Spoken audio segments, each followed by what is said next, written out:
Good morning, everyone, and thank you very much for joining us for today's webinar, Practically Magic, Practical Applications for AI in Architecture and Construction. My name is Felix from the Continuing Education Department at the OAA. We will begin today's webinar by acknowledging the land on which we are meeting and calling in from today. For millennia, the place we call Ontario has been inhabited by Indigenous peoples and nations who have been stewards of the land and are deeply connected to its rich cultural and natural landscape. We would like to invite you in a moment of reflection to acknowledge our shared responsibility to address past and present injustices and provide space for Indigenous knowledge and worldviews to shape the architectural landscape of Turtle Island. Before we commence, I would like to share some important information to ensure an effective and professional webinar experience. Please be informed that this session is being recorded for quality and educational purposes. In order to maintain a stable internet connection, we have muted all participant microphones and disabled video feeds. We highly encourage engagement through our Q&A window. Feel free to submit any questions you may have for our speaker. These will be addressed in the designated Q&A period at the end of the presentation.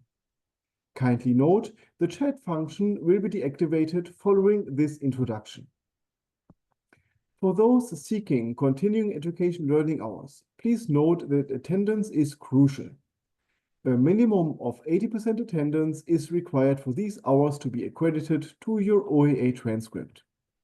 Please allow some time for the processing and reporting of these hours. And lastly, please note that the presenter does not provide insurance, legal, or practice advice, and the OAA does not bear responsibility for errors or omissions in discussions during the webinar. For accessibility, we provide automated closed captioning service available in multiple languages to accommodate the needs of our diverse audience. But now, I'm excited to introduce you to our speaker for today's session. Please welcome Jack Sadler. Jack, I'm passing it over to you. Hey everybody, it's really good to be here. Thanks for the intro, Felix. I'm just going to do the really awkward part here and make sure we're sharing screen and you all can see everything. So we'll get that done. And then hopefully you're all looking at the same thing as me. It's a shame I can't hear you guys, but we'll make do. Someone just recognized my poster back here. I can tell you, I've had this poster behind me for about 5 years. I don't think anyone has ever recognized where it's from. So you just made my day. That is the Seven Sisters on the south coast of England. And I grew up sort of just halfway down those cliffs down there. So it's a nice picture for me. But anyway, that's a diversion, which is probably a good insight into how today's going to go, because I do love a diversion. But what I'm here to talk about is AI. And AI is definitely becoming one of these topics where it might be a little over talked. We might have too many AI webinars, talks, and sessions going on at the moment. And I'm kind of used to that now. You know, personally, I love AI. I've been working on AI in different capacities. We didn't call it AI the whole time. Sometimes we were working on machine learning. Sometimes we were working on intelligence. Sometimes we were just working on different math problems. But for about 10 years in different capacities on and off, I've been in the AI space, fascinated by it, speaking about it, educating, building products that use AI.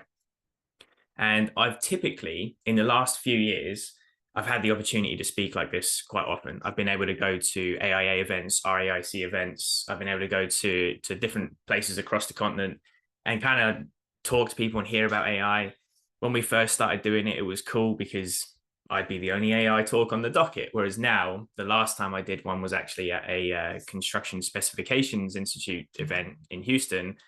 And I was like the second AI talk of the morning. So it's not very unique anymore.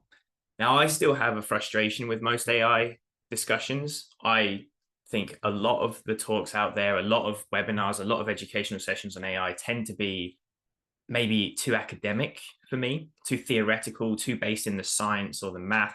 I'm not a software developer. I'm not a mathematician. So that's not the route I'm going to take here. I also find that a lot of them tend to be a little bit too far out. You know, it's quite hard to realistically imagine what AI is going to look like in 10 years, maybe even 5 years. So the more we spend our time talking about robots taking over and Skynet coming down, the harder it is to kind of really ground AI in what we could do with it today. And then the third kind of topic, or the third kind of trend that I see a lot of AI talks focus on, is fear mongering. We're all going to lose our jobs. AI's coming. If you don't lose your job to AI, you'll lose it to someone who will. All those sort of bullshit cliches we're getting used to now. I'm hopefully not going to do a lot of that either. Definitely sometimes want to bring in the real side of things and the impact we expect it to have and can have. But this isn't about fear mongering. AI is the coolest piece of technology to come live in such a long time. We should be celebrating it. We should be happy that it's here. And that's the angle I want to take. So my goal today is to talk about AI in practical terms. Practically Magic is part Halloween cliche, part very truthful to how I like to speak about AI. We should be able to understand how we can practically use it today in our real world, on our real projects with our teams. And then hopefully we can spark some thought-provoking questions to all of you very smart people in the room at the end of this as well. So we have a few learning objectives that we're going to crack on with. I'm not going to read them. Instead, we're going to jump straight in, and I'm going to try and explain why this English guy that's never been in architecture or worked in an architectural office in his whole life has the right to stand here or to sit here and talk to you all. So let's get this out of the way. I'm not an architect. Other than one summer when I was young, I've also never even been on a construction site, and they never invited me back for good reason. So why the heck would I be here? Well, basically, I've started in technology and parachuted into building new products in a whole range of different industries. I've worked with major airline and travel companies like JetBlue, where we were using AI to build travel planning apps.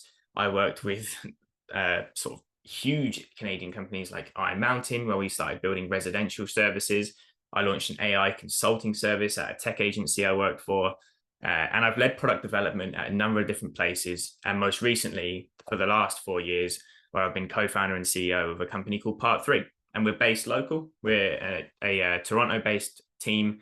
And Part 3 is a construction administration software that's now out there across Canada and the USA. So most of my experience comes from that. It comes from my time at Part 3, which means I'm not here to share perspectives of how I think architecture firms should be run, or how I think all of you should be running your projects.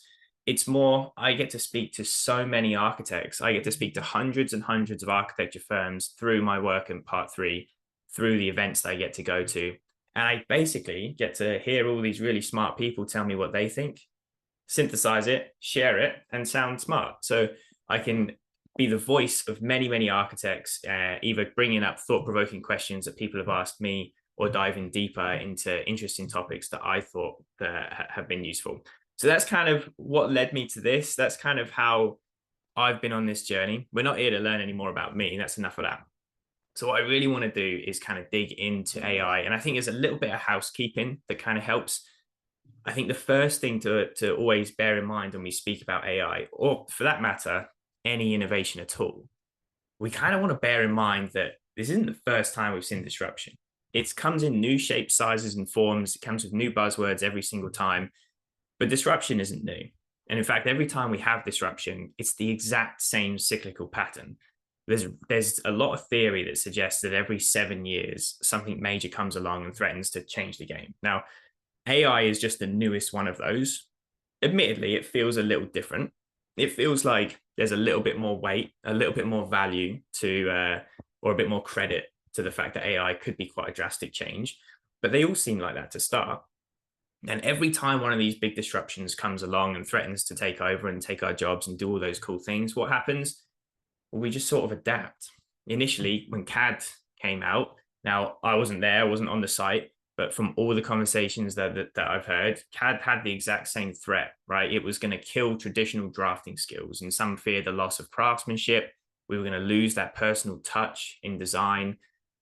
But we didn't. Instead, we found ways to make the drawing process more efficient. Actually, it helped us because during the proposal stage before, when we could help clients visualize a space a little bit better, we were able to produce more detail and more of the drawing set together because we had a more efficient tool of doing it. So we found better ways to win work and to provide value to our clients. BIM introduced the exact same challenge. We were moving from 2D models to 3D models. It was going to change the game. Some people would have skills that don't apply anymore. We were going to have to shake up all our workflows. Yeah, well, we're all still here. A lot of us are still doing 2D sketches as well, but we've adapted. We use BIM where it fits in. We use it when it's appropriate, and we use it when it works, which is another topic we'll come back to. And then there was AR and VR and the exact same threat.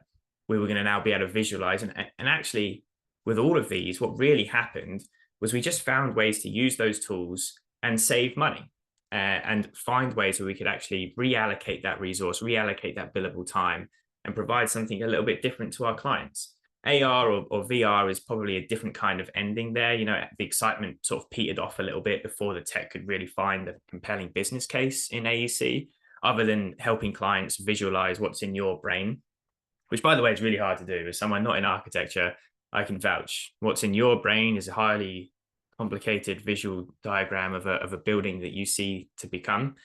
For the rest of us, that's not something we're very good at. So AR, VR found a good use case helping visualize a space for clients, but it hasn't really taken off, hasn't really found a mainstream adoption yet. But it's another technology that came in with the same threat, with the same power and the same sort of set of buzzwords when we first started. So AI is nothing but the next on this list.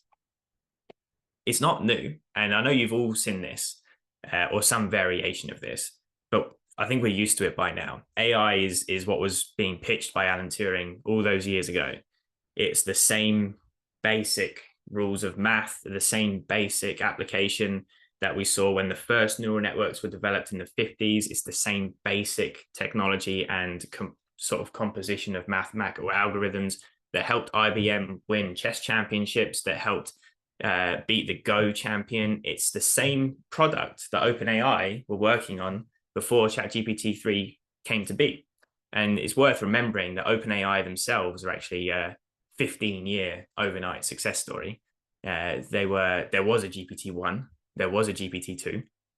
We just didn't know about them. And GPT-3, really, the difference there was that they found a way to add the creative components to AI, which is what we're going to kind of get a little bit more into.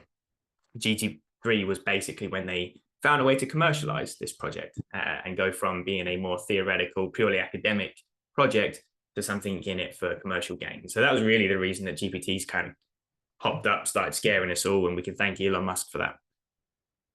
There's a few buzzwords that tend to pop up. I don't think you need to know all of them, but I do think there's a handful of buzzwords that if we remember these and we have a basic understanding of them, we're good. We're going to understand most of AI. It kind of builds up. This also represents how AI has evolved over the last little while too.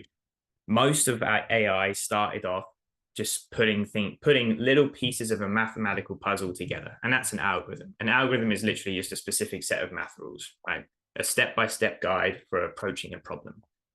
Then it evolves, and you start talking about neural nets, which are a bunch of smart algorithms, and they kind of inspired the network vibe of our brain, right? They're like the Lego bricks for machine learning, which in itself, machine learning is that process where computers use different data and algorithms to actually teach themselves. So now we're at the point where we're starting to approximate human problem-solving skills, and over time, become more accurate with that basic building blocks of those algorithms underneath.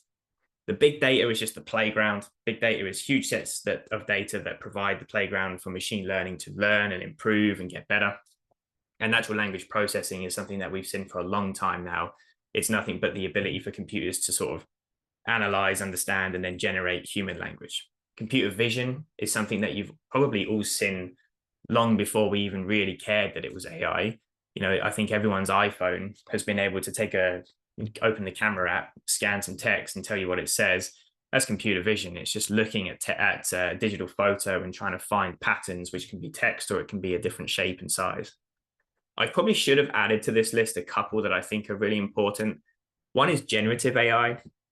That's basically just another subset of AI, like everything else you see here, where AI is the really broad term. Generative AI is just a subset that specializes in being creative or in making new stuff. So it's kind of like that AI artist that learns from examples and then tries to come up with its own unique creations. So that could be anything from generating new text or images, new music, or other types of content. And then the last one, maybe I'll just throw out there, is LLM. And I just want to do that because I tend to be guilty of saying LLM, but a large language model is the advanced computer program that's sort of really good at understanding and generating human-like language. It's the reason GPT-3 was a hit, because it was the best LLM we'd seen at the time. Right. That's enough of it. I'm getting real nerdy, which is what I told you I wouldn't do. But I do think these are important ones to understand. And at my company, we've kind of always had this rule where typically whenever someone starts talking or sharing something, we write DAPNA behind them, DAPNA. And we write DAPNA because it's a good reminder. It stands for Don't Assume People Know Acronyms. So I deliberately try and make the effort every time I know I'm going to start getting real acronymy. I want to try and give people the option. So I'm going to try and keep my chat open. If at any point as I'm going, you start hearing me drop random terms, buzzwords, or acronyms, you can throw DAPNA into the chat and it will force me to stop and explain it, because I am guilty for doing it, but so are all of you. I don't know if you know this, but architecture is absolutely riddled with acronyms, and it took me a couple of years to catch up and get used to them. Right. The sentiment towards AI has massively shifted. Even in the time since I've been talking about this, since ChatGPT 3 has gone live, I'm just really focusing here on maybe the last sort of 2.5, 3 years. And I think this is the pattern we've gone through. We had this moment when we were thinking, wow, AI is awesome. This is a shiny, cool new tool. ChatGPT is here and I'm playing with it and I'm asking it silly questions and I'm getting good responses. This is going to change the game. And then almost immediately, Gartner, McKinsey, Ernst & Young, they all started publishing these articles and they all started telling us that the robots are coming and we're all going to lose our job. And the sentiment sort of shifted to, oh shit, it's happening. I think by like the 15th time we'd read one of those papers, we were actually getting a bit bored of it. And I think the sentiment last year started to become, yeah, I get it. I've heard this. I'm going to lose my job, whatever. And then we started to hit this pivotal moment at the end of last year when I think the general philosophical feeling in the industry was, okay, I've heard it all before, but show me how I can use AI, show me how I can adopt it, show me the tools out there that are doing it. And we hit a massive inflection point where all of a sudden, in the last sort of 10 to 12 months, everyone's shipping AI products. And now we're starting to use them just about everywhere. I built this presentation using AI. I told you that I work for a company called Part 3. We use AI for really powerful features and things like reviewing submittals. And just about every other company in construction tech has shipped some kind of AI feature. You're probably using Copilot in your Microsoft suite and dabbling in a few areas like GPT or like some of the other versions. And I think generally the feeling right now is meh, they're okay. They work. They're not quite game-changing like Ernst & Young and McKinsey promised us they would be, but we're seeing some tools. We're starting to see some base level impact hit the day-to-day, something that we can start to use. They're just generally a little bit underwhelming. That's because the best is yet to come. We are just scratching the surface right now. What we're seeing is kind of like the early adoptions of this technology get applied to our field. But the reality is most of what we're going to be using in 3 to 5 years, a relatively short time frame, most of what we're going to be using in that time are products that really don't exist today. As a new technology like this comes out and starts being sort of widely accepted, there's entrepreneurs everywhere holed up in a basement or part of a massive company in a small cubicle with a small budget, building these new products and services, taking that technology and applying it to use cases that you live and breathe and understand every day. Companies you haven't heard of, companies that don't exist yet, are going to form and become standard in the next few years' time. So for this to happen, we need to kind of embrace it, be okay with it. And there's a couple of factors that have to happen to sort of yield this kind of innovation. And I think of this in two ways. We're looking at first, what market dynamics like push and pull factors are actually going to drive innovation. It's kind of like the what do we need? And then the second piece is, well, how are we going to fuel it? If we've got these macro factors that need and provide opportunity for new innovation, how are we fueling it? How are we going to make sure it actually finds its way into our industry so that we can adopt it, use it, and benefit from it? And those two things have to happen together. So I want to kind of dig into each of them. First off, the market dynamics are ripe for innovation. I think we all know that there's plenty of opportunity and plenty of need for technology in more useful and more sort of critical methods. We've got a lot of economic uncertainty. I wish I could see you, because this is usually a moment when I would say, put your hands up if this year you've had at least one project put on hold or put on delay. I'm going to just imagine a lot of hands went up. The fact is, an awful lot of uncertainty happened in the last 2 years. We know why, we know all about that. But with those factors like rising interest rates, with projects being delayed, projects putting on hold, we know that gives us an opportunity to look at what we do, find new efficiencies. Whenever there's a good crisis, we find good ways to be creative and solve for them. There is a labor shortage. By the way, there's a labor shortage in every industry, not just AEC. But we've also got this extra challenge when kids don't want to sling hammers anymore. Professional certifications need to be a little bit more appealing to encourage people to sort of take that path. And we will be able to fix some of the labor shortage, not all of it, but we will be able to make sure we're operating more efficiently, we're doing more with less. And of course, we've got a housing crisis, and we're not going to fix the housing crisis. Most of us are probably based in the Toronto area or in that GTA, where we know there's definitely a constant feeling of a housing crisis looming. We won't fix it if we keep doing things the same way. We won't come close if we're just building more and finding more incremental improvements. We'll just continue to see the gap widen. The most interesting use case I've seen of anyone making progress on the housing crisis is a project. It's called Project Phoenix. And I actually learned about this at Autodesk University a couple of years back. But basically, there's an architecture firm called MBH Architects. They're based in California. And they wanted to take on the challenge of what they called a 3 million home shortage in California. Now, if you're short 3 million homes and you build at the exact same rate we are, and you do that for 5 years, we will end that 5 years with a bigger shortage of homes in California. So they know we have to do things differently. MBH Architects teamed up with Factory OS, who are a provider of sort of technology solutions that do modular buildings and that sort of stuff. They've teamed up to take on this challenge. They're using AI and modular development to build houses faster than ever before. And they're starting to make a dent. They're making real progress. It's one area, it's one small use case, but it's the type of innovation that gets caused by these sort of push and pull factors. So we need them to drive innovation. We've also got a whole bunch of stuff not on this list, from supply chain and shipping to material design, sustainable demands, environmental factors that are way too complicated for me to get into.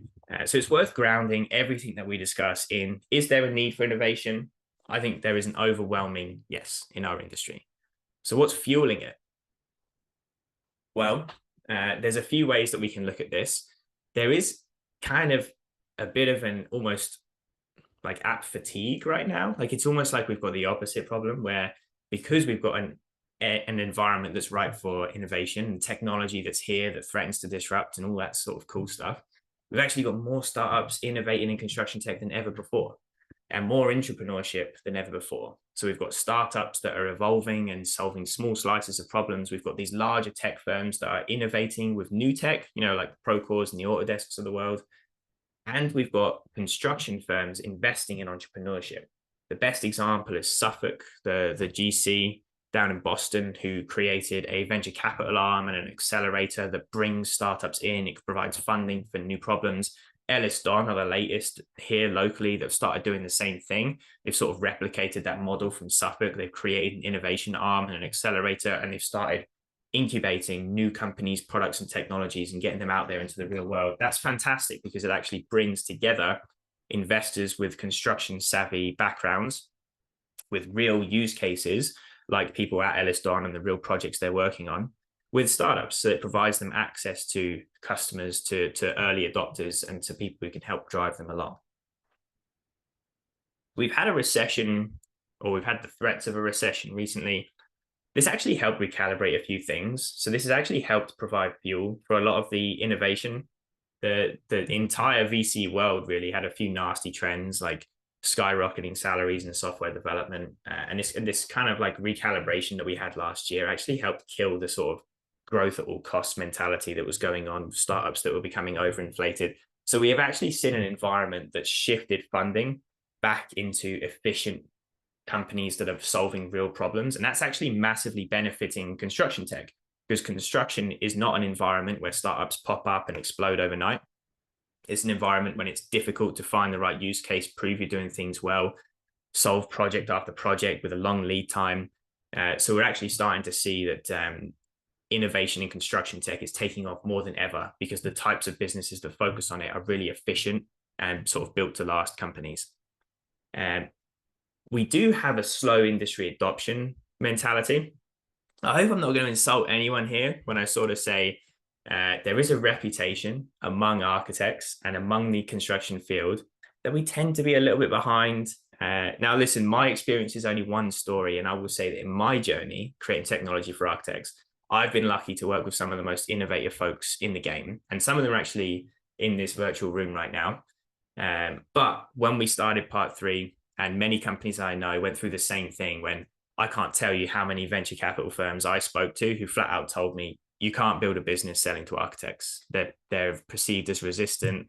They're perceived as, not very willing to budget for new innovation. I'm pretty happy to turn around and say, well, fuck you, you were wrong. And we're working with some really fantastic architects. But that perception of resistance was almost enough to kill something before it even started. And it's probably done that for other companies and other teams as well.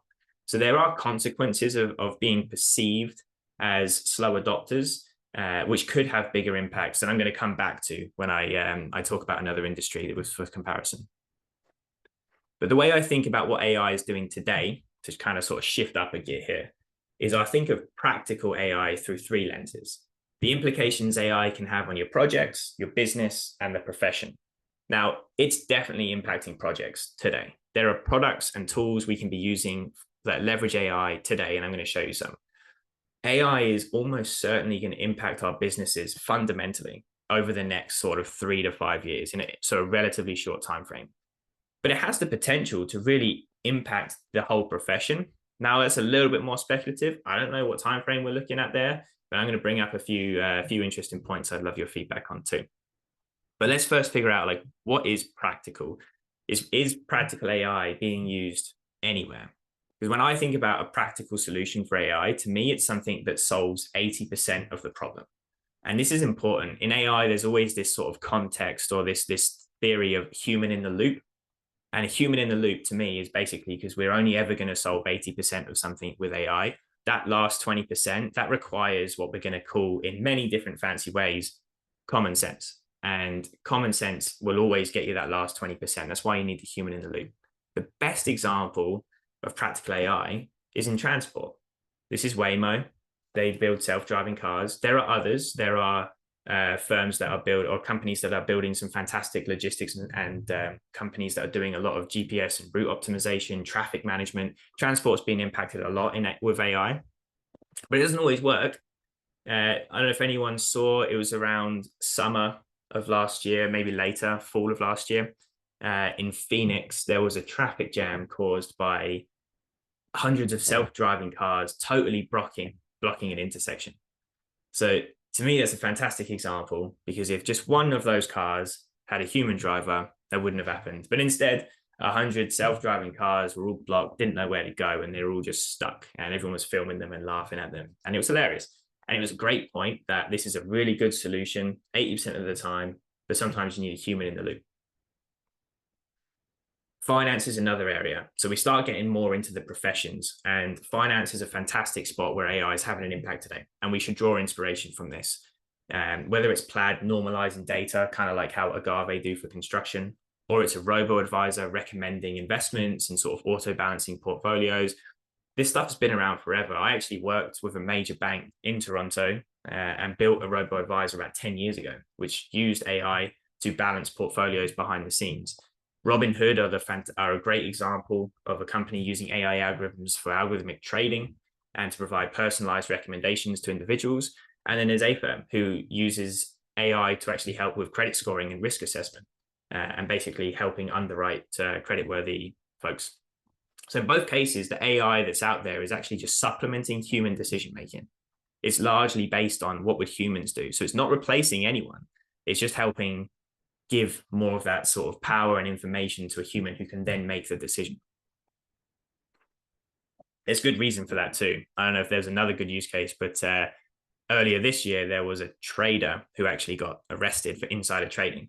And it turned out that he had insider knowledge, but made the trade through an AI-powered algorithmic trading platform. So he had insider knowledge and made a trade based on that, but it was AI that went off and did it, and he wasn't even aware that he'd made that trade. So great example where AI can really let you down if you're not paying attention. And healthcare. Now, this is a really important example because at the end of this talk, someone here is going to ask me a question around risk, and I'm going to get annoyed. I'm not really. But you're going to ask me a question that's something like, an AI can't stamp and seal, and you're totally right. An AI shouldn't be given the ability to kind of like cut an architect out of the loop, and you're totally right. I just don't think that's what anyone is actually suggesting, and I don't think that's what I'm suggesting. Healthcare is the best example because imagine trying to cut doctors out. Like, you would never. It's a really risky environment to apply AI. So Hippocratic AI are an excellent company, and I'm going to read you a snippet from their website. So they say, we believe large language models today are not safe enough for clinical diagnosis. We're focused on the thousands of other applications for LLMs in healthcare that can dramatically increase healthcare access, equity, and outcomes. So basically, they figured out the best ways of applying AI to medicine to supplement the physician, the healthcare professional, and reduce risk. We've got a healthcare crisis right now. They figured out ways to actually apply AI to alleviate the pressures on the healthcare system. That's fantastic. That's an awesome use case, and I think an inspirational one for our industry to look at too. And then last one for you, which is law. Law is basically massive documents and big words, and technology has been good at reading and digesting written words for a long time. Most iPhones have been able to do it forever. But for some reason, technology found it very difficult to get into the legal sector or the legal industry. And there is a leading sort of mind on this, and that's Lightspeed Ventures. And they are one of the biggest venture capital firms, so one of the biggest sort of creators and funders of new innovation and startups in the world. And they have some very powerful views on law. Let me know if this sounds familiar. So here's why they say technology has struggled to impact and to actually benefit the legal sector up until recently. Firstly, there's a perverse incentive. Law is a timesheet business, and it's really difficult to improve things when the business model makes that challenging. Saving time doesn't generate revenue. That makes it really tough to introduce time-saving software. Clients now are starting to become savvy to this, though. The industry has changed. The billable hours model doesn't really reward efficiency gains, but clients catch up. Clients don't actually want to pay for that anymore. There's a great company called Carter. Carter are a really good example of what can happen if you don't adopt technology here in this space. I'm going to sort of get to that. But other than the perverse incentive of billable hours, the second issue here is there is an adoption hesitancy. Most lawyers are risk averse and skeptical of unproven technology. Basically, they wait for someone else to adopt it first, and if they like it, they'll consider it. That is a very common trend in most professions, but it's pretty prevalent in architecture as well. So Carter's a fantastic example here. Because Carter built a software that basically helped for businesses like mine manage cap tables, so manage like who owns shares and employees that own shares as well as investors that own shares. It helps you manage that. So when Carter started, they tried to sell this new tool to law firms, and law firms wouldn't have it. And Carter were on the brink of bankruptcy, about to fold, when they decided to try something different. And they decided, instead of selling this to law firms, they're just going to sell it to tech startups like mine. And they had a big success. And now I was able to adopt Carter. All these other companies adopted Carter. And then eventually, when I went and spoke to my law firm, they had to use it. So law firms ended up becoming users of Carter anyway. The problem, or the only difference, is because they were hesitant to adopt it, they removed themselves from the conversation. They had no ability to provide feedback or input on that solution. It was done without them, and they lost any ability to provide input to that. There's other examples of that happening in our industry too. The best example that I wanted to share today is I work closely with a large venture capital firm called Shadow Ventures, and they were approached by one of the big VCs that said, "Hey, we've got this idea. We want to create something that's a bit more disruptive to structural engineering." So they approached Shadow Ventures and said, "Here's what we're thinking." And Shadow Ventures said, "Okay, great. I'll introduce you to a bunch of structural engineers. You can get some early customers and start to try and sell this." Well, they actually turned around and said, "No, you've misunderstood. It's too difficult to sell products to structural engineers. So what we're going to do instead is we're going to build our own structural engineering firm from the ground up, the way we think it should be done." Now, I have no idea if that's going to work.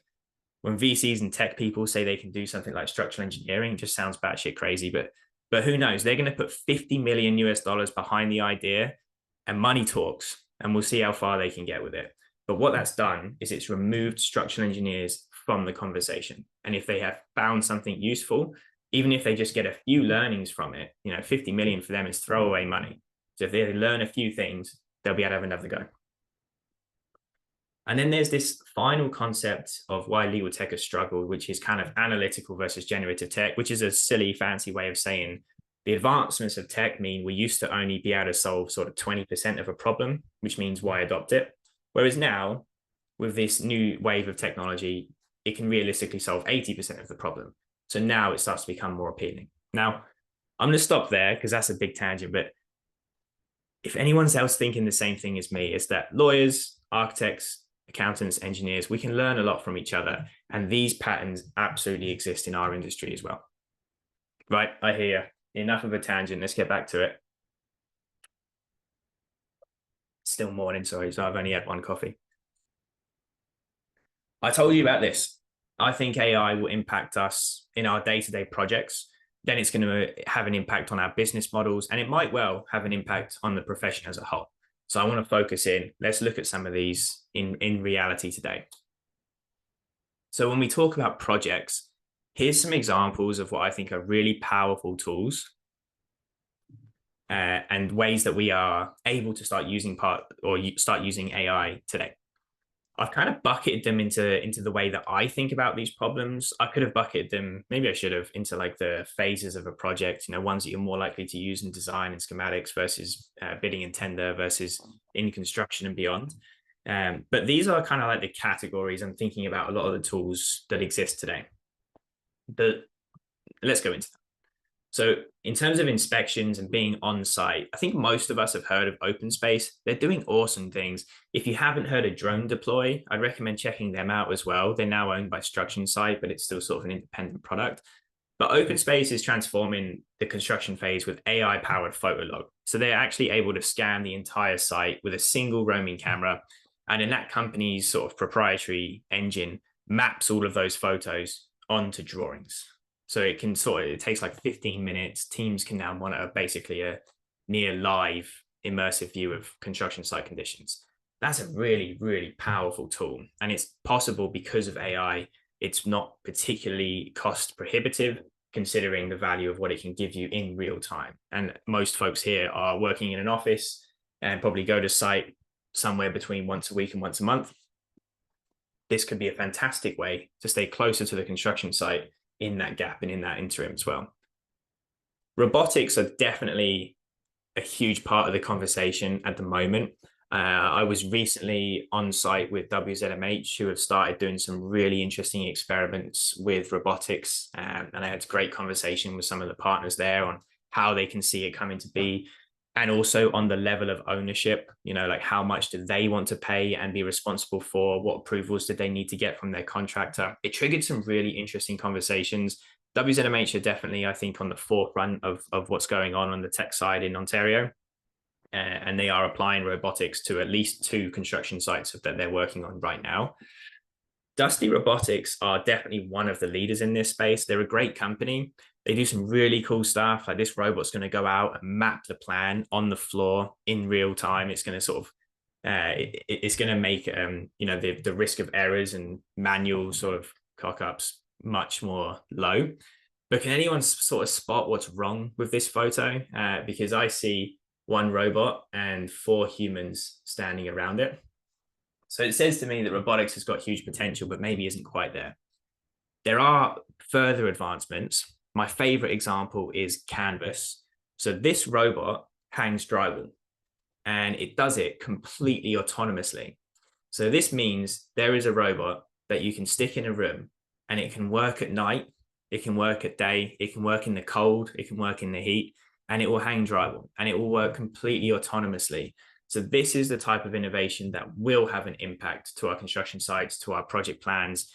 And that's something that exists today. It's out there on a whole bunch of construction sites across the States. I'm yet to see anyone in Canada adopt it, but would love to be proven wrong if anyone knows better. But Canvas is definitely one of those sort of leading edge technologies. Every time they come out with something new as well, they're finding ways to reduce the cost of that hardware and find ways to make them smaller, more efficient, and easier to transport. I think material selection is an area that's massively underserved, but we are starting to see some breakthroughs. To me, I spend a lot of time in some of the industry areas like CSC, CSI. So I get to spend a lot of time with specification writers and with product manufacturers. So I get to speak to both sides an awful lot. AI in this space is way behind, but FOIA are a good example of potentially what's possible. Right now, the main use case for FOIA and a couple of others like it is for interior design. So it's mostly aesthetic. It's not completely aesthetic. It does have a lot of other powerful rules, but the concept of it is even to link it to VR in the future or AR, when you can kind of look at a plan, look at a render, and you can start to manipulate furniture and finishes into the space. It's pretty powerful. It can do some really cool stuff, and it can help people like me feel like I'm a designer. It can be interesting, and it can be good ways to visualize with clients what you're thinking and the type of aesthetic we can create. This is mostly a residential application. It hasn't quite made its way up into sort of commercial side of things, but there's no reason it can't.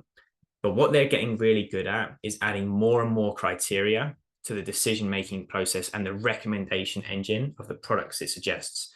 So when you think about what's possible there, the more criteria you add, the more impact this can have on our process. Because we don't just input criteria like, I want this to be a well-lit room, this is the space limitation you're working on, and sort of all the aesthetic decision making. But you can also start to input criteria like, I need LEED green status on this building, I need energy efficient material. And as you add more catalog items and more divisions, this becomes a really powerful CD phase tool. So I think FOIA is definitely on the leading edge of this. But there is, if anyone listens to this is quite entrepreneurial and fancies building something, if I was starting a new business today, that's where I'd build it. And then we get into pre-construction. And this one has other consequences or potential impacts to us in our day-to-day. I really love giving a shout out to other Canadian companies when I get the chance. So Maquette.ai are actually based up in Quebec, and they work a lot in Ontario and Quebec. And they're building a really cool product. And I'm actually going to show you a video. It doesn't matter if sound doesn't work, but Felix, can you give me a heads up and let me know if you can see or hear this? Unfortunately, I can't hear it. That's okay. I'm going to narrate over it then. Otherwise, there's like a dramatic song that you're missing out on, so that's okay. So what Maquette is doing right now is it's helping the design phase move from render to plan and back.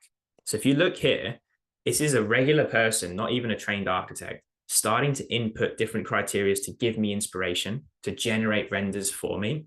And now I'm starting to see real-time versions of how I could create a space. It's doing this all in a render, but what it's going to do is it's going to take that render and it's actually going to start to create a plan.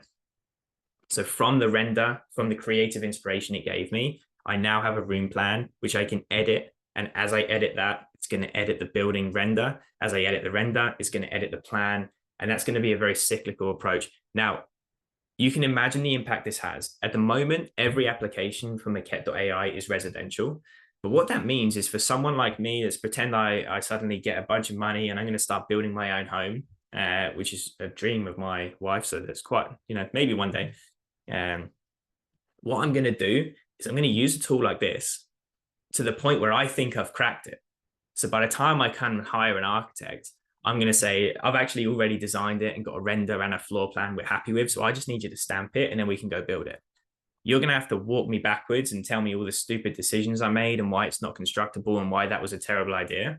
But the starting point has shifted, and I came to an architect later in the process than I might have before, because technology enabled me to go further on my own.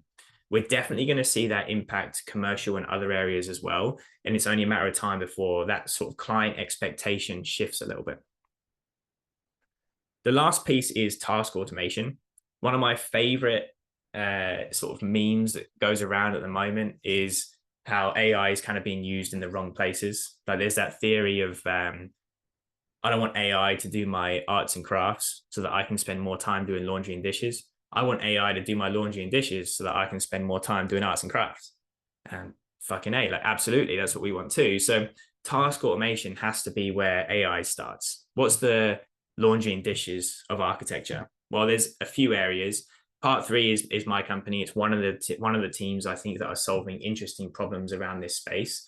And what Part 3 is doing in particular is trying to help with some of the submittal reviews. You know, we thought, what's something that you do hundreds and hundreds of times, not super fun, and how can we make that more interesting? Well, I wanted to show you a couple of pieces here. So what I've actually got, hopefully you can still see the window, but what I've actually got is a Part 3 window open here, and I thought in 30 seconds I'd show you an example of how this works. So on one project, as I start my CA phase, which is what Part 3 comes in for, I'm not going to show you the whole platform. We're able to upload a project specifications manual. So I did this just before we started. I took my specs for a university building. I uploaded them. My specs are huge. You know, it's 1,200 pages. So it's not that big, actually. So some of them get up to like 3,000, 4,000 pages. But I put this specifications document in, and now Part 3's AI was able to analyze it and actually create a couple of documents for me. The first thing it did was it built my submittal log.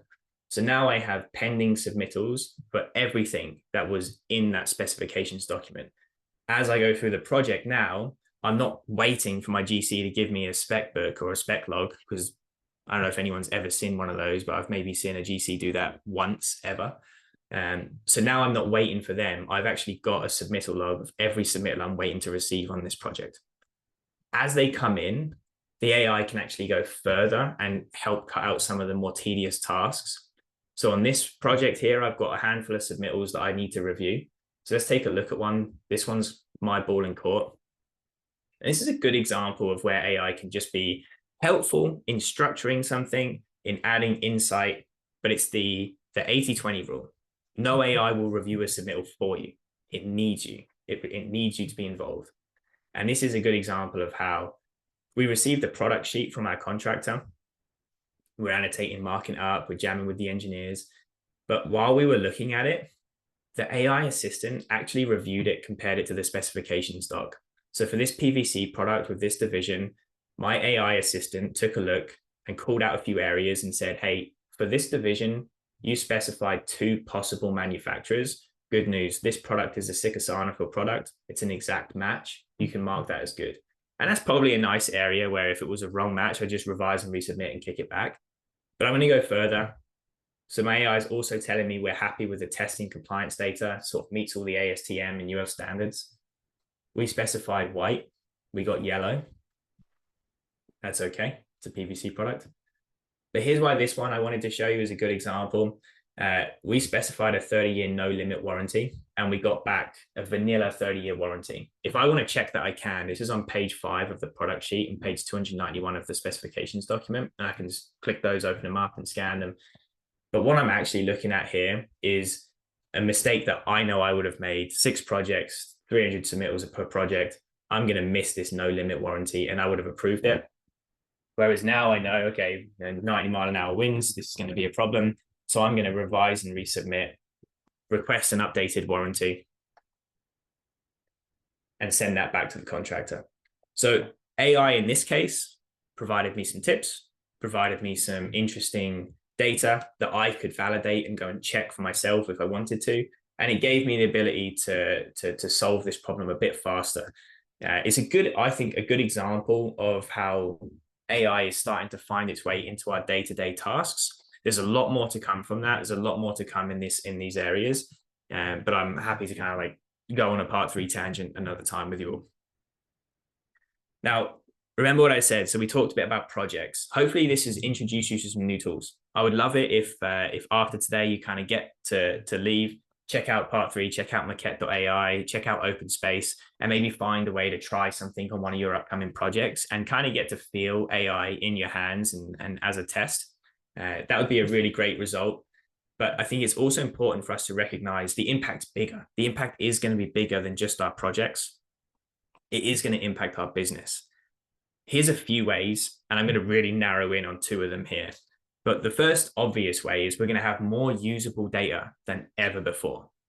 And the reason for that is simple, because in its most core essence, AI allows you to gather and analyze unstructured data.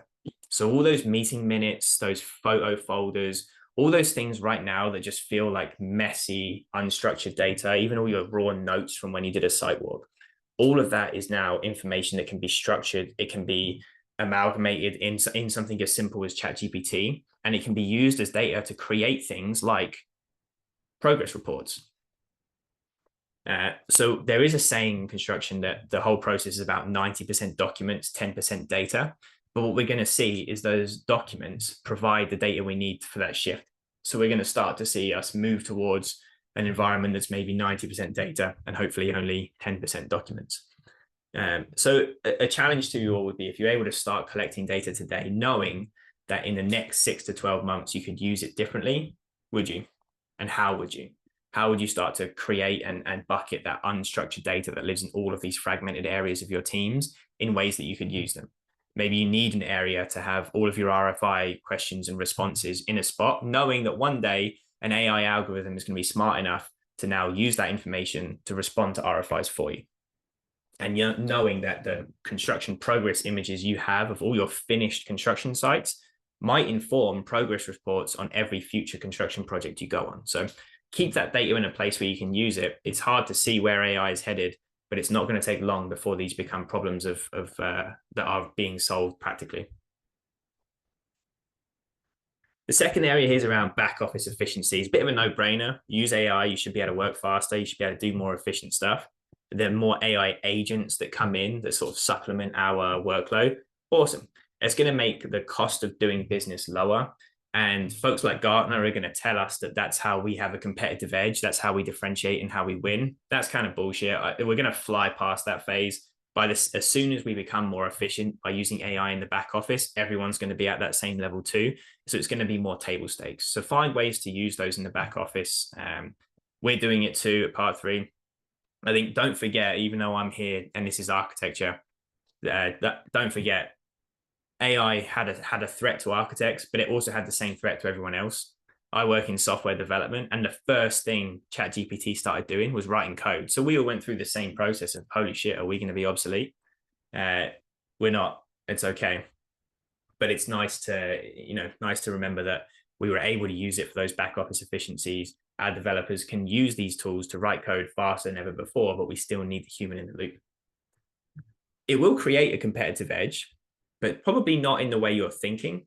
I think it's going to create a competitive edge because it'll open up new business models. I'm going to come to that in a second. We've got labor shortages, and automation will inevitably lead to solutions that let us do more with less. And we're going to see new workflows emerge, which is going to be a very fundamental change. We're going to find ways where we need to look at tools less of how can we make that tool fit our process, and look more at how can we change our process to get the best out of this tool. But number 6 is my favorite here. We're going to see new business models. And I think we started talking about this a little bit in the legal sector, about how there is a dichotomy. There is a sort of strange paradigm between saving time and not being able to bill for that time. So let's go a little bit further with that one. When we talk a bit more about differentiating our business and what AI could enable, I think about it in a few different ways. One, can AI literally just help you spin up a service offering? So for example, today, an architecture firm, 60 employees, if you want to add structural engineering, well, you probably got to go out and hire 20 PEng employees. And that's a really difficult step to take. But what if in the future, to spin up a structural engineering arm, you had to hire one principal level type person, and then the AI tools coupled with your existing sort of back office functions, CA, project management folks that could be a bit more generalized, use the tools. And now the burden to introducing a new structural engineering practice is maybe one hire and some tooling and some process change. If that was the case, would you do it? The lower barriers to entry might mean, even if you don't, maybe other firms will, maybe other firms are exploring that. But there's different ways to think of how this can introduce new business models. One of the very first areas that came under threat from AI was also graphic design. And I worked with a company called Superside, who are a really fantastic graphic design company. And as soon as AI came to be, we were one of many that started to look at that cost and started to say, how could we downsize it and start to leverage these AI tools? And then Superside went and did it for us. They introduced, instead of just engaging them for human graphic design projects, we could engage them for human plus AI. And it cost about 25% of the cost of a project, because they just told us they'll use AI for inspiration and then they'll connect the dots on top of it. And it was fantastic. The products they created were great. The project time was faster. I ended up using them way more. I actually spent more with them that quarter when we were experimenting with this than I did the previous one, but generated about 5 times as many different projects and artifacts that we needed. I wouldn't have used that for the really big, complicated stuff like a branding engagement, but for things where it's like, hey, you need to create a bunch of social media assets or some content, using AI would just sped up the whole thing. So Superside turned a threat into a new business model and a differentiator. There's one last example here that I think could be useful. I was in Asheville in September for AIA Aspire, which is a really cool event. It sort of groups together 4 regions, 4 states, like Kentucky, North and South Carolina, and Georgia. And they all get together, they all hang out. And the incoming AIA president, Evelyn Lee, she gave a talk and she spoke a bit more about the business side of this. And she spoke about a firm that she used to work for that actually did try and create new business models. And it was a really great example. So imagine a 40-person architecture firm, primarily working with school boards, so different districts and school boards locally. So it's repeat business, repeat customers, building the odd new school, doing lots of expansions, lots of fit outs. Their architectural side of the business was struggling, wasn't really growing. The fees were low, and actually they were noticing the margins get tighter and tighter. So they spun up a second service called strategic consulting. The perfect kind of like buzzwordy service where you can bucket anything.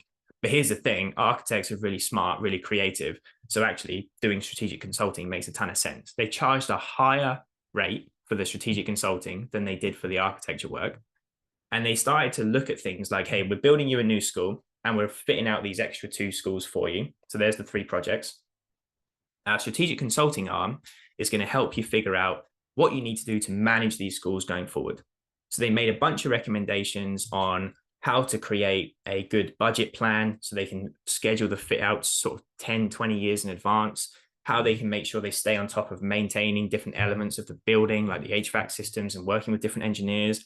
And they provided all these recommendations that helped them understand how to manage all of the different buildings that they were operating. So they generated a ton of fees through that. One of the recommendations they created was to build a database that helped them forecast. So it helped them track things like population in the area, inbound movement. They were getting a lot of people move from like New York to North Carolina as part of COVID. So they built a recommendation to build a database that brought in expected changes in population and the impact it would have on school, as well as like a whole bunch of other things like enrollments and forecasting for construction based on demand and teacher availability, all this kind of crazy criteria that's super useful. And then they went and actually built the database for them. Super simple. They outsourced the development. And then they charged the school board maintenance fees. So it's a SaaS product. They're generating revenue from it. It's survived 10 years, 5 different superintendents for that region. And they have barely had to touch it, but it's generating fees. So they found 3 business models in that work. And it's just an architecture firm building schools for an educational district. But they found 2 new ways of introducing probably easier work at a higher margin to supplement the fact that they were already fantastic architects. So really interesting ways where technology can open the doors to introducing new service offerings. And I think we're at the point where clients will start to push back on certain services. Clients are already pushing back in other industries, like less willingness to pay for articling or clerk services on a lot of legal projects, they're pushing back, saying this time can be done by smarter technology and tools. We don't want to pay for it. We're going to start to see that same thing happen in architecture, where clients will be coming to us later in the process, pushing back on certain manual functions, pushing back on certain processes like CA fees, and we're going to have to find new ways to price and provide value. And I think that's okay. I think when we think about our business, what really are we providing? Is it an hour of time, or is it plans and specs, or is it a building? And then are you pricing and building value around your answer to that? And I think in most cases, we're not doing that yet. We're pricing for an hour of time. So let's go even bigger. Let's go at the profession. And now I get less practical, hopefully more thought-provoking. Hopefully, this is usually where I piss someone off or say something silly, but this is where we start to think more holistically. What can AI and what may it do for the industry? I see this as a few different areas worth diving into. The first is obviously talent. The adoption of new technology does make it more appealing to the next generation. Like I said, like a lot of folks now coming out of school just don't want to sling hammers. And whether we like it or not, the technological sides of the role, and just that they're part of the role, most of those tools and processes are going to make their way into the education process and in the certifications that we do and the training that we get. So we're going to be competing with talent, not just with other AEC firms, but with Tesla, with other companies that are really forward thinking on the tech side. And I've watched architects pick one company over another for their next job because they've got better tools and processes in place and they don't want to go back and do things really manual. And especially when you think that on average, an employee makes a decision within the first 6 weeks of joining your firm, that's either going to be a stepping stone or a long-term role for them. So within the first 6 weeks, the biggest factors you can have are just things like a great onboarding experience and good technology and process. Those are the things that will attract and maintain talent. It will automate a lot of the mundane. That will just strengthen that first value proposition. But these two here are the ones I wanted to talk to you about. I think the biggest impact AI has is on the client experience, which is why we're all doing this, because we're all servicing our clients. We're all providing professional services to our clients. And the second is in the education and reskilling. So let's look at that one first. We've got this weird generational divide right now, right? There's kind of like I'm in my 30s, mid 30s, and I feel like when I go out with my team members that are in their mid 20s, I feel like I'm 30 years older than them. The generational gap is getting bigger and bigger, and we're only going to see that become more prevalent as more technology finds its way into the day-to-day. We're seeing so much new tech, it's going to massively increase that gap. So how do we solve for this new paradigm where we've got grads coming up into the world of AI tooling and 3D modeling and VR presentations and image recognition? How do we make sure they actually know what's going on behind the model? That stuff will impact how you train new staff today. And, like I said, loyalty isn't something that newer generations are great at. So they're going to move around to find the model that suits them. So we've got to make sure we're showing that we can be ahead of the game and are willing to try and adopt these new tools to help with that generational divide as well. But it's not just about the new folks coming into the industry. We've also got a pool of very senior and experienced architects that are training and actively looking at ways to get trained on AI, folks who have joined webinars like this and other ones. We need to make sure there's more. We need to make sure there's more opportunities to actually get hands-on with some of these tools and make sure our leaders of today understand the tools well enough to know how to bridge the gap with the folks who are coming up without the sort of background knowledge before the tools existed. So we need to make sure we keep that knowledge transfer in mind. And then as we talked about, the whole point of what we're doing here is to provide a great client experience. That's at the end of the day, that's what professional services is about. And the current business is a timesheet business, which is a tough one. It's a really tough business. And as we move forward on the adoption curve of AI, you're still going to be doing the work, but maybe not generating the fees as people push back on the hours that we're no longer spending on some of the manual work. So how do we think more about pricing the product we're offering? Clients are going to get savvier to the time savings that AI provides and wonder why they're paying the services, just like I spoke about in legal tech, where there was a reluctance to pay for research hours. In reality, clients are going to wonder why they aren't saving money and paying less for your services. But this is a pattern we've seen before. CAD did the exact same thing. We're going to see ways to actually just deliver more and hopefully finally position our business model around the ways that we provide value, position our business model around the plans, the specifications, the phase, the building that you get, and less around the hours that go into it. So hopefully this will actually be a catalyst that will finally, I hope, kill a 100-year-old business model in timesheet businesses. It could be modeled more around the way we create value.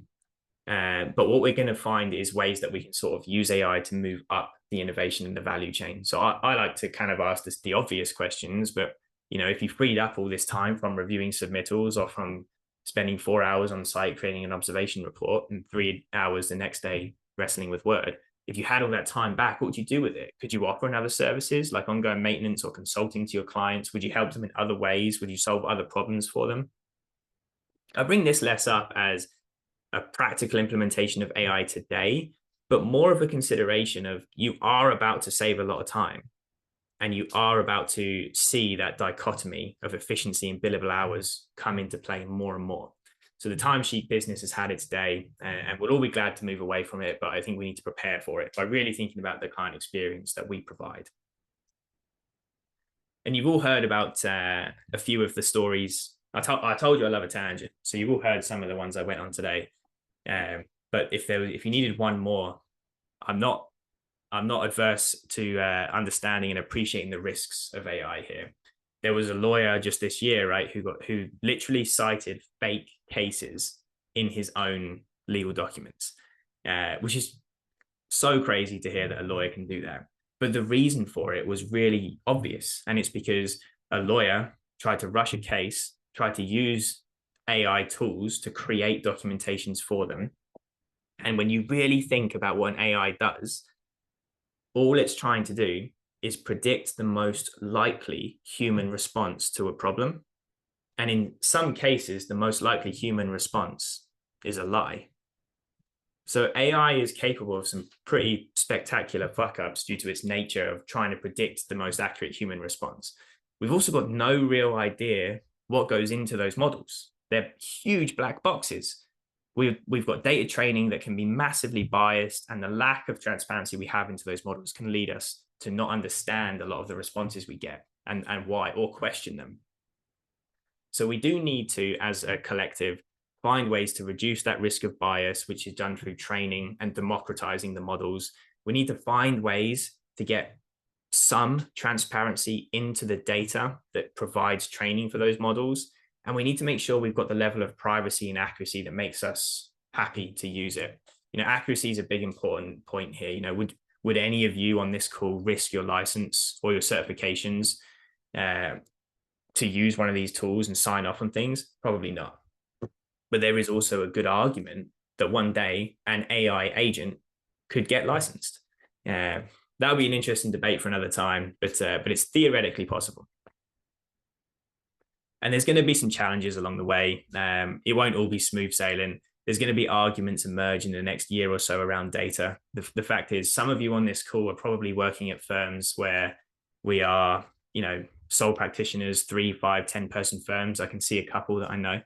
And then some of you are working for huge multinational firms or firms scattered across the country.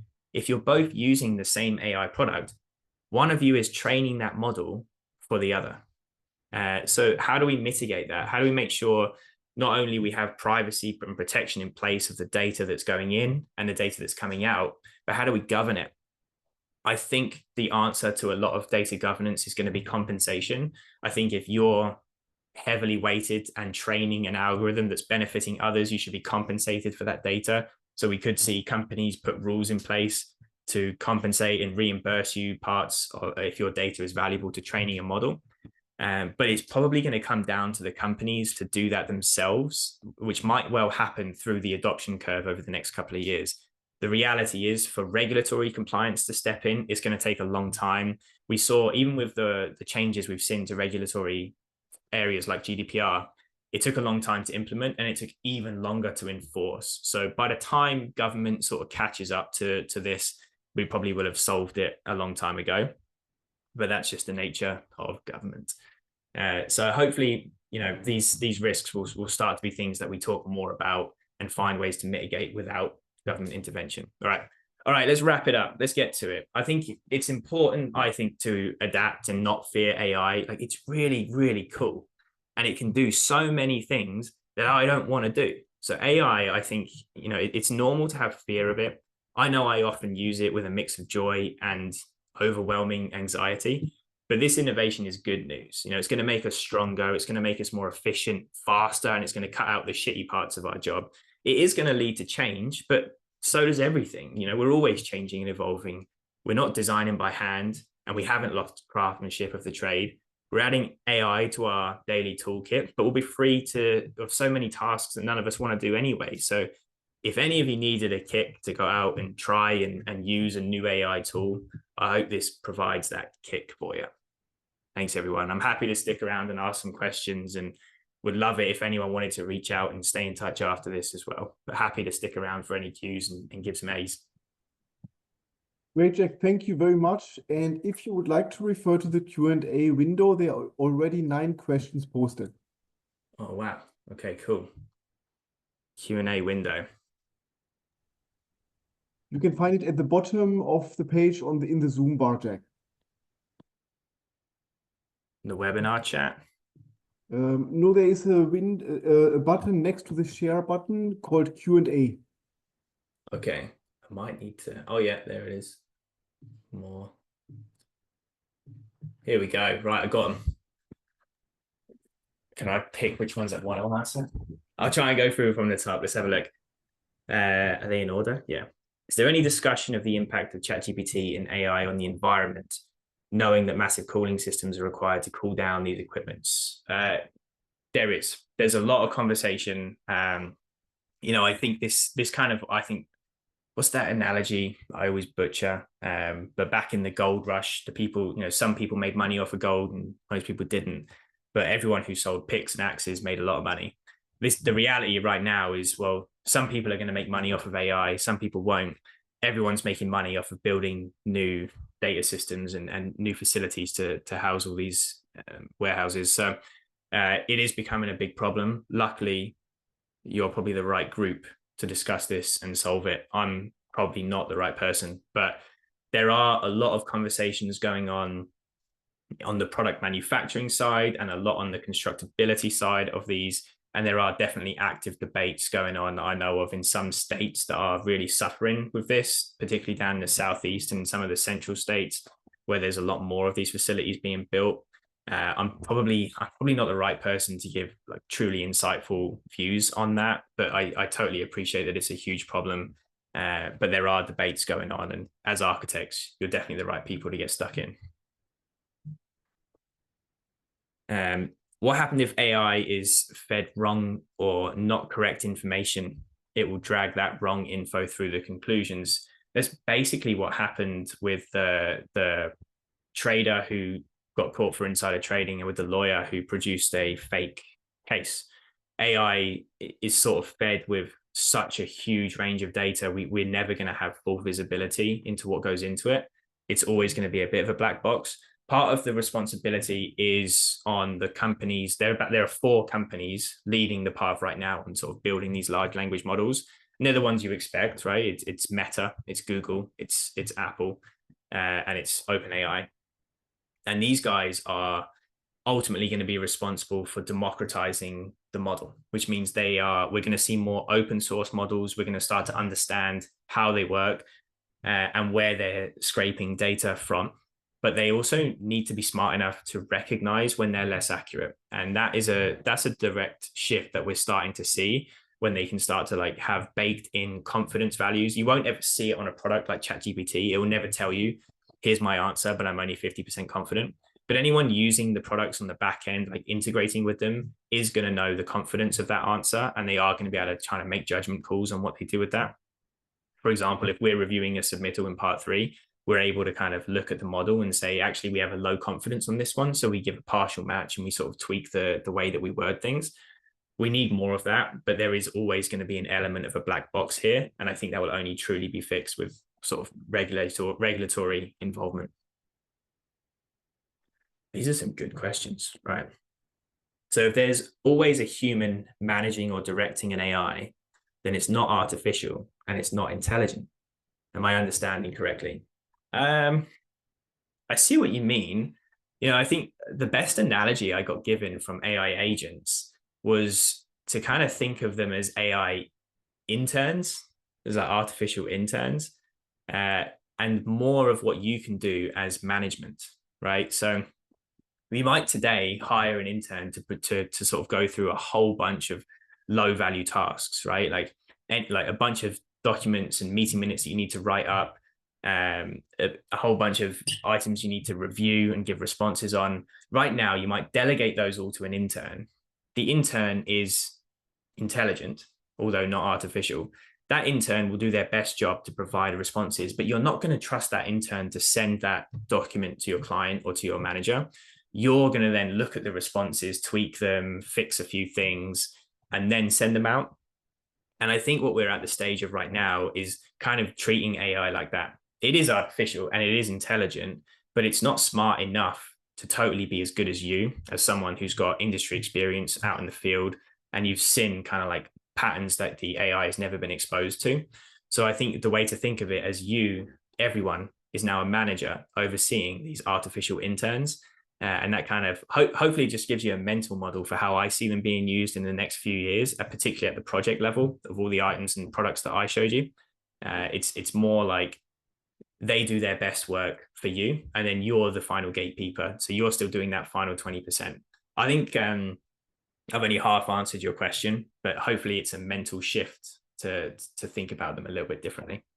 It's a shame I can't hear any follow-ups, and you can let me know if I'm missing the question a bit. Would you share the list of AI site references that you used? Absolutely. One thing I'm happy to do is, I think actually, Felix, you're going to do this, but we're going to share the presentation. And if anyone wants to reach out to me using that QR code, that's just my LinkedIn, by the way. But if you want to shoot me an email or send me a LinkedIn, I'm more than happy to also make some recommendations. I'm in a pretty unique spot where, as well as running part 3, I also get exposure through a lot of investors and a lot of accelerators, and I get to meet a lot of the other CEOs and founders in Canada and in the States in our industry. And I'm part of an AEC technology CEO group.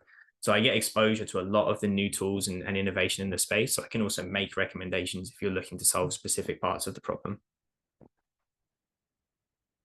Could you recommend AI-based rendering services where you can input a basic rendering and it would turn it into a photorealistic rendering that says it's true as possible to source material?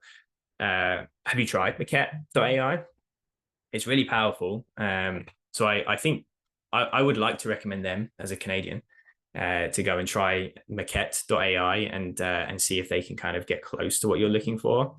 But otherwise, I think what you're looking for to get that extra 10% is probably the other way around. AI probably mostly gets you the basic rendering and doesn't go too much further with it. We might see better products come out with that in the short term, but for now, we're not quite seeing that impact at the level that you're looking at.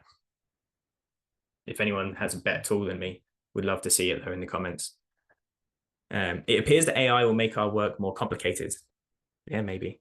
As we need to review and check every item that AI generates.